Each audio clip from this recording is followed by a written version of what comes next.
बोले हम उष्मा होता क्या है, यानी what is heat, what is heat यानी उष्मा किसे कहते हैं और इसका प्रभाव क्या होता है, हम लोग उष्मा के बारे में आज पढ़ने जा रहे हैं।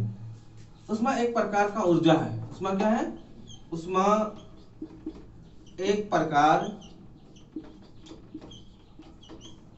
का ऊर्जा है।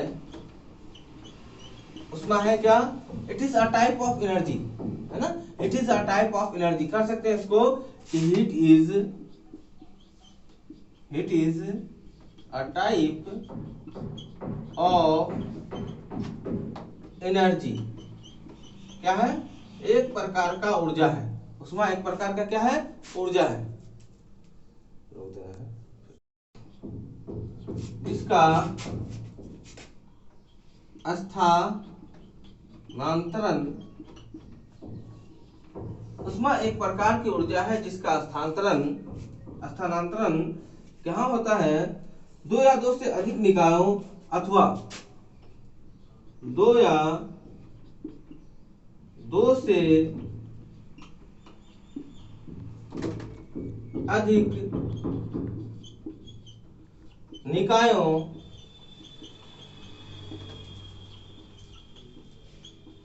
अथवा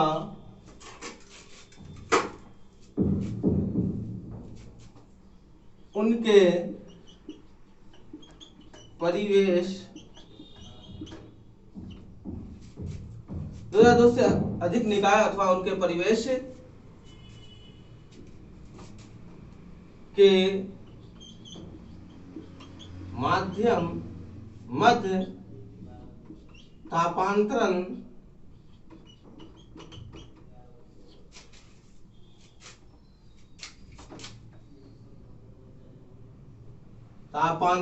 क्या है? तापांतर के कारण होता है। तापांतर के कारण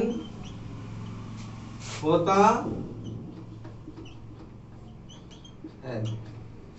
उष्मा क्या है? उष्मा होता क्या है, जिसपे हम लोग डिस्कस कर रहे हैं मेन उष्मा। तो उष्मा एक प्रकार की ऊर्जा है जिसका स्थानांतरण दो या दो से अधिक निकाय अथवा उसके परिवेश के मध्य तापांतरण के कारण होता है। यानी हम लोग कह सकते हैं कि ताप, जब किसी चीज का हीट जब बढ़ाया जाता है तो उसके सामने रखी हुई वस्तु वो भी गर्म हो जाती है, और एक हीट दूसरे हीट, एक जगह का हीट, एक वस्तु का हीट दूसरे वस्तु में क्या होता है? ट्रांसफर हो जाता है, जिससे कोई वस्तु जलने लगता है या कोई वस्तु ज्यादा गर्म हो जाती है। ऐसी बातें हम लोग बराबर देखते हैं अपने वातावरण में। हम लोग जो देखते हैं ये इस प्रकार की चेंजिंग, जो रासायनिक विज्ञान की जो बड़ी जबरदस्त चेंजिंग है, वो हमें आसपास के माहौल में देखने को मिलता है। साथ ही हम इसे अपने जीवन में महसूस भी करते हैं, और महसूस ही नहीं बल्कि हम इसे प्रैक्टिकली देखते हैं और करते भी हैं। ताप की, किसकी बात करते हैं? ताप की। ताप यानी टेम्परेचर, टेम्परेचर। ताप क्या है? ताप वह भौतिक राशि है। ताप वह भौतिक राशि है। कैसी राशि है? भौतिक राशि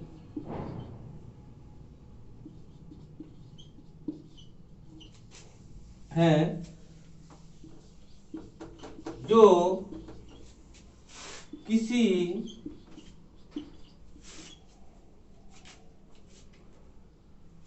पदार्थ अथवा वस्तु, पदार्थ अथवा वस्तु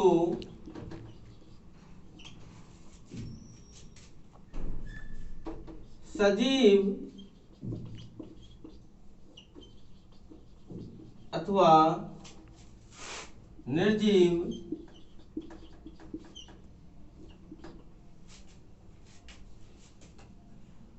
में निहित, निहित का मतलब पाया जाना, निहित का मतलब निहित उष्मा की मात्रा, किसकी मात्रा? यानी उष्मा की मात्रा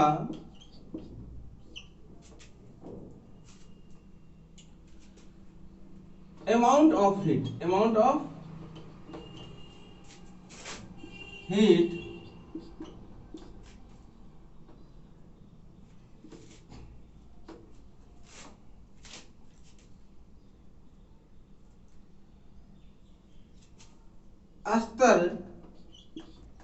अथवा तीव्रता, स्तर अथवा तीव्रता को व्यक्त करती है, को व्यक्त करती है।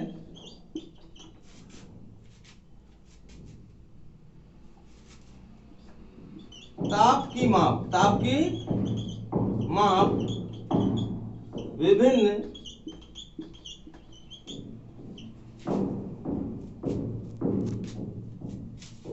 प्रकार की तुलनात्मक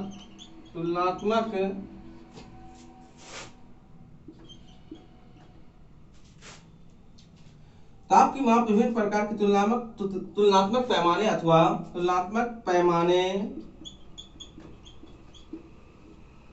अथवा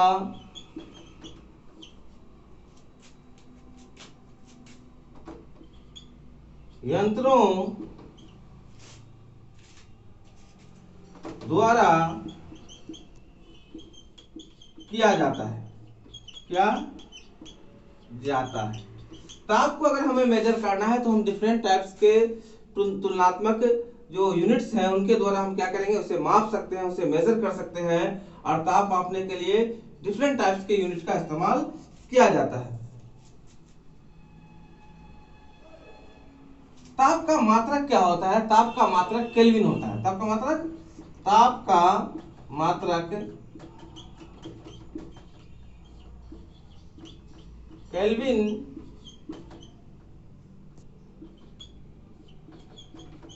होता है। ताप का मात्रक क्या होता है? केल्विन होता है। ताप मापने के पैमाने, डिफरेंट पैमाने, यानी कह सकते हैं टेम्परेचर स्केल्स। अब हम लोग पढ़ेंगे ताप मापने के कौन कौन से पैमाने। मुख्यतः ताप मापने के 4 पैमाने। कितने पैमाने हैं? ताप मापने के मुख्यतः 4 पैमाने हैं या स्केल हैं। ताप मापने के मुख्य रूप से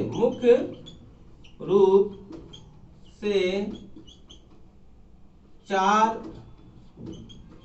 पैमाने हैं। ताप मापने के कितने पैमाने हैं? 4 पैमाने हैं। और उन 4 पैमानों को हम आगे की कक्षा में, आगे का क्लास में हम लोग पढ़ेंगे, इसे डिस्कस करेंगे। कौन कौन से हैं इसे जान लीजिए। फर्दर आप लोग हम लोग जान लें कि Celsius, degree Celsius, Fahrenheit, kelvin और र्यूमर, ये 4 ऐसे पैमाने हैं जिसको हम लोग 1 बाय 1 करके पढ़ेंगे। पहला क्या है? डिग्री सेल्सियस, फ़ारेनहाइट, उसके बाद केल्विन और चौथा है र्यूमर। इन चारों के बारे में हम लोग पढ़ेंगे कि ताप को मेजर करने के लिए डिफरेंट यूनिट्स का किस प्रकार इस्तेमाल किया जाता है। और इससे हम लोग एक दूसरे को डिफरेंशिएट भी कर सकते हैं। एक दूसरे के ताप मापने का तरीका भी एकदम अलग होता है। ठीक है, किसी में 0 डिग्री सेल्सियस से शुरू होता है, किसी में 1 डिग्री से, किसी की जो अधिकतम तापमान बहुत अधिक होती है, नापने का जो मेजर स्केल बहुत ऊपर चला जाता है, किसी में अधिकतम तापमान कम, अधिकतर जो स्केल होता है वो कम होता है। तो ये चारों के तुलनात्मक अध्ययन हम लोग करेंगे। किसका? सबसे पहले डिग्री सेल्सियस, फ़ारेनहाइट, केल्विन और र्यूमर। दोस्तों हम लोग दूसरे क्लास में मिलेंगे। प्रयास रहेगा कि हम वो चारों टॉपिक को हम डील करें और आप सभी को इसके बारे में, यानी भौतिकी के इस महत्वपूर्ण विषय को और अच्छे तरीके से समझाने की कोशिश करेंगे।